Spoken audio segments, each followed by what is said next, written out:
Hello friends, welcome back to my channel দাদা study centre. তো বন্ধুরা, আজকের এই ভিডিওটিতে আমার আলোচনার বিষয় হলো সপ্তম শ্রেণীর যে গণিত বিষয়টি আছে, সেই সপ্তম শ্রেণীর গণিত বিষয়ে কোষে দেখি চার অর্থাৎ তোমাদের বইয়ের 68 নাম্বার পেজটি খোলানো হয়। সেই 68 নাম্বার পেজে আমি দেখো 3-এর দাগের 1-এর অঙ্কটা করাবো আজ, কারণ আগের দিন আমি 2-এর দাগ পর্যন্ত অঙ্ক করিয়ে দিয়েছি। দেখো 3-এর দাগের 1-এ যেটা বলেছে, দেখো এখানে আগে দেখে নাও।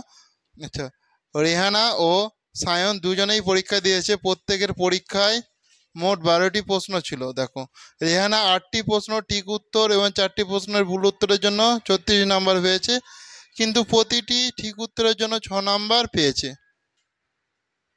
আচ্ছা, একটার জন্য তবে 6 নাম্বার বাড়াতে ছিল। রেহানায় পরীক্ষায় প্রতিটি ভুল উত্তরের জন্য কত নাম্বার পেয়েছে হিসাব করি।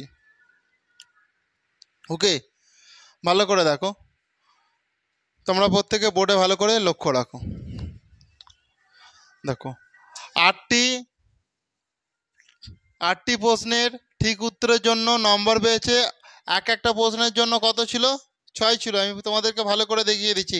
মানে একটা প্রশ্নের উত্তর ঠিক করতে পারলে তুমি 6 পাবে।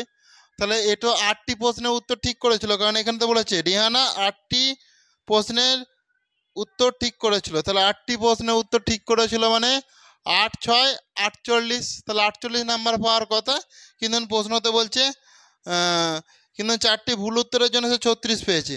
কত পেয়েছে? 36 পেয়েছে। আর কিন্তু রেহানা পেয়েছে মোট 36 নাম্বার। এটা তোমাদের বইয়েতে আছে, প্যাকেটে করে দিচ্ছি। 4টি প্রশ্নের ভুল উত্তরের জন্য 36 পেয়েছে। তাহলে তার সবগুলো ঠিকের জন্য সে 48 পেয়েছে, কিন্তু এখানে সবগুলো তো নয়। টোটাল কটা প্রশ্ন ছিল? টোটাল 12টা প্রশ্ন ছিল। এর মধ্যে 8টা ঠিক করেছে আর 4টে কি ভুল করেছে। তাহলে 8টা ঠিকের জন্য সে 48 পেয়েছে, আর 4টে ভুল করার জন্য সেটা কমে 36 হয়ে গেছে। তাহলে নিশ্চয়ই মাইনাস ছিল। একটা প্রশ্ন যদি ভুল উত্তর দেয় তার জন্য কম নাম্বার দেওয়া হবে, এরকম নিশ্চয়ই সিস্টেম ছিল। সেটা দেখো ভালো করে। তাহলে সে কম পেয়েছে। দেখো, তার 48 পাওয়ার কথা ছিল, সে পেয়েছে 36। তাহলে 48 থেকে 36 বাদ দিলে 12 নাম্বার কম পেয়েছে। এই যে 12 নাম্বার কম পেয়েছে, এখানে কটা প্রশ্ন ভুলের জন্য? 4টি প্রশ্ন ভুলের জন্য। অর্থাৎ 4টি ভুল উত্তরের জন্য নম্বর পেয়েছে -12 নাম্বার। তাহলে অতএব একটি ভুল উত্তরের জন্য পেয়েছে -12/4 নম্বর। তাহলে 4 3 12। তো দেখো 4 3 12, সেই জন্য -3 নম্বর। বুঝেছো? অতএব রেহানার পরীক্ষায় প্রতিটি ভুল উত্তরের জন্য -3 দেওয়া হয়েছে। এখানে আমাকে প্রশ্ন বলেছিল যে রেহানার পরীক্ষায় প্রতিটি ভুল উত্তরের জন্য কত নাম্বার দেওয়া হয়েছে হিসাব করি। -3 দেওয়া হয়েছে, মানে একটা ভুল হলে তোমার 3 কমে যাবে। বুঝতে পেরেছো? এটাই তোমাদের উত্তর করে নাও প্রত্যেকে তোমরা। দেখো 3-এর দাগে 2-এরটা ভালো করে দেখো। সায়ন 6টি প্রশ্নে ঠিক উত্তর এবং বাকি 6টি প্রশ্নের ভুল উত্তর দিয়ে মোট কত নাম্বার পেয়েছে হিসাব করি। ওকে, তাহলে দেখো বোর্ডে ভালো করে প্রত্যেকে লক্ষ্য রাখো। তাহলে টোটাল প্রশ্ন তো ছিল 12টা। টোটাল প্রশ্ন কটা ছিল? 12টা, কারণ আমরা আগেই জেনেছি। তাহলে টোটাল যদি 12টা প্রশ্ন থাকে, এর মধ্যে 6টা ঠিক করেছে, মানে নিশ্চয়ই 6টা ভুল করেছে। দেখো, সায়েন্স 6টি প্রশ্নের ঠিক উত্তরের জন্য পেয়েছে 6, 6টি প্রশ্নের জন্য 6, আর একটার জন্য নাম্বার ছিল 3। একটা প্রশ্ন ঠিক উত্তর ঠিক হলে তাহলে 6 ছিল, মানে 6টি প্রশ্ন আর একটার জন্য 6 নাম্বার ছিল বলে 6 6 36 নম্বর হয়ে গেল। তাহলে সে ঠিক উত্তরের জন্য 36 পেয়েছে। আর 6টা তো ভুল করেছে, এবং 6টা ভুল উত্তরের জন্য নাম্বার পেয়েছে 6 গুণিতক -3, কারণ আমি 1-এর দাগেই জেনেছি যে একটা ভুল করলে সে 3 নাম্বার কম পাবে, সেই জন্য -3 হয়ে গেল। তাহলে -18 নাম্বার হয়ে গেল এই জন্যে। বুঝতে পেরেছো? অতএব সায়েন মোট নাম্বার পেয়েছে 36 - 18 নাম্বার সমান 18 নাম্বার। এটা 36 থেকে 18 বাদ দিলে 18 নাম্বারই হয়। কেন 18 বাদ দিয়েছি? কারণ যেহেতু সে 6টা ভুলের জন্য 18 কমে গেছে তার।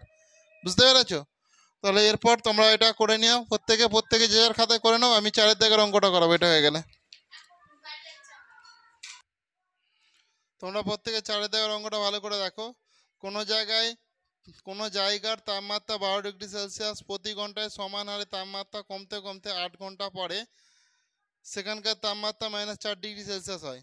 প্রতি ঘন্টায় কত ডিগ্রি তাপমাত্রা কমেছে হিসাব করি। বুঝতে পেরেছো? তাহলে তোমরা প্রত্যেকে ভালো করে বোর্ডে লক্ষ্য রাখো। দেখো, তাপমাত্রা ছিল -12 ডিগ্রি সেলসিয়াস। তাহলে তাপমাত্রা কত ছিল -12°C। এরপরে দেখো তাপমাত্রা কমেছে কত, 4°C কমে হয়ে গেছে, তাপমাত্রা কমে হয়েছে কত °C, 4°C। তাহলে যদি 4°C হয়ে থাকে তাহলে কত ঘন্টা এটা কমেছে সেটাও বলেছে। তোমরা বইটা খুলে দেখো ভালো করে, সেটা যে তাপমাত্রা কমে -4°C হয়েছে ওটা 8 ঘন্টাতে হয়েছে। পরপর 8 ঘন্টা কমেছে। 8 ঘন্টা কমার পর প্রথমে ছিল প্রথমে ছিল 12°C তাপমাত্রা, এবার কমছে, ধীরে ধীরে কমছে, কমে কমে কমে কমে সেটা হয়ে গেছে -4°C। এই যে কত ঘন্টা কমেছে, এখান থেকে এখানে গ্যাপ হচ্ছে 8 ঘন্টার গ্যাপ। কত ঘন্টার গ্যাপ? 8 ঘন্টার গ্যাপ। সেই জন্য দেখো 8 ঘন্টায় তাপমাত্রা কমেছে, তাহলে 12 ছিল, 12 থেকে কমেছে মানে মাইনাস করতে হবে, তো মাইনাস এখানে কি -4 ডিগ্রি আমাকে সেলসিয়াস দিতে হবে, কারণ যেহেতু -4 হয়ে গেছে। বুঝতে পেরেছ?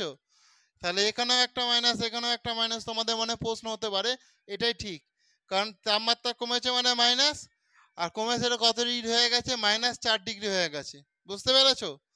তাহলে দেখো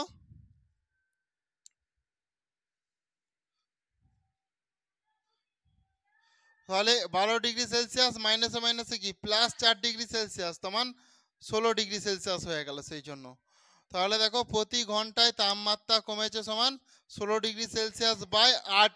কেন 8টা? কারণ 8 ঘন্টা কমেছে বলে। তাহলে 8, তাহলে 8 দুগুণে কত হয় 16, সেই জন্য 2°C হবে তোমাদের সঠিক উত্তর। করে নাও প্রত্যেকে করে নাও। তোমরা প্রত্যেকে 5-এর দাগের অঙ্কটা ভালো করে মন দিয়ে দেখো। বলেছে একটি খনিতে একটি লিফট 8 মিনিটে 24 মিটার নিচে নামে। লিফটটি যদি সমবেগে চলে তবে লিফটটি 6 মিনিটে কত মিটার নিচে নামবে?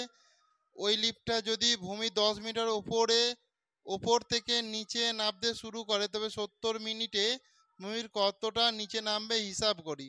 তো তোমরা প্রত্যেকে ভালো করে মন দিয়ে দেখো, আশা করছি প্রত্যেকেই বুঝতে পারবে। অঙ্কটা খুব ইজি অঙ্ক, কোনো ব্যাপারই নয়, প্রশ্নটা খালি ভালো করে পড়বে। দেখো এখানে প্রশ্ন অনুযায়ী দেখো লিফটটি 8 মিনিটে নামবে 24 মিটার, তাহলে দেখো লিফটটা 1 মিনিটে কতটা নামবে, দেখো 8 3 24 সমান কত মিটার? 3 মিটার। তাহলে 1 মিনিটে কত নামছে? 1 মিনিটে নামছে 3 মিটার। তাহলে লিফটটা 6 মিনিটে কত নামবে? তাহলে দেখো তাহলে লিফটটা 6 মিনিটে কতটা নামবে এটাই প্রশ্ন। দেখো 6 গুণিতক দেখো 1 মিনিটে তো 3 মিটার নামছে, তাহলে 6 মিনিটে কত? 6-এর সঙ্গে 3 গুণ করতে হবে না?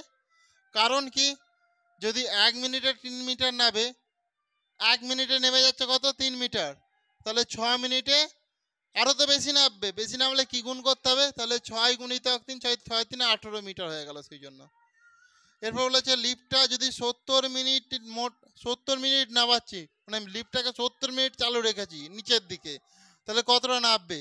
তাহলে 1 মিনিটে কত? এখানে 3 মিটার নামছি দেখছি, তাহলে 70 গুণিতক 3 মিটার হবে, কারণ 70 মিনিটে 1 মিনিটে যদি 3 মিটার নামবে, 1 মিনিটে নামছে কত? 3 মিটার, 3 মিটার, তাহলে 70 মিনিটে অনেকটা বেশি নামবে, তো তাহলে গুণ করতে হবে। তো সেই জন্য 70 গুণিতক 3 মিটার মানে 7 3 21, আর একটা শূন্যর জন্য 0 মানে 210 মিটার মোট নামবে। আর লিফটটাকে যখন উপর থেকে নামাচ্ছে, ধরো এটা যদি ভূমি হয় আর উঁচু থেকে না, এটা 10 মিটার উঁচু থেকে নিচের দিকে নামাচ্ছে, তাহলে এই 10টা আমাকে তো বাদ দিতে হবে, এটা তো ভূমি আমার, তাহলে ভূমির ওপরে কত? 10 আছে। সেই জন্য বলেছে দেখো যদি ভূমির 10 মিটার উপরে থাকে তবে ভূমির 210 মাইনাস 10 মিটার সমান 200 মিটার নিচে নামবে। কি 210 মাইনাস 10 মিটার সমান 200 মিটার নিচে নামবে। কেন এই 10টা বাদ দিলাম? যেহেতু ভূমির উপরে 10 ছিল সেই জন্যই 10টা আমাকে বাদ দিয়ে দিতে হয়েছে। ঠিক আছে, এটাই হচ্ছে তোমাদের উত্তর। করে নাও তোমরা প্রত্যেকে। তো আজকের ক্লাসটা তাহলে আমি এখানেই শেষ করলাম। প্রত্যেকে ভালো থেকো, নেক্সট ক্লাস আবার দেখা হবে।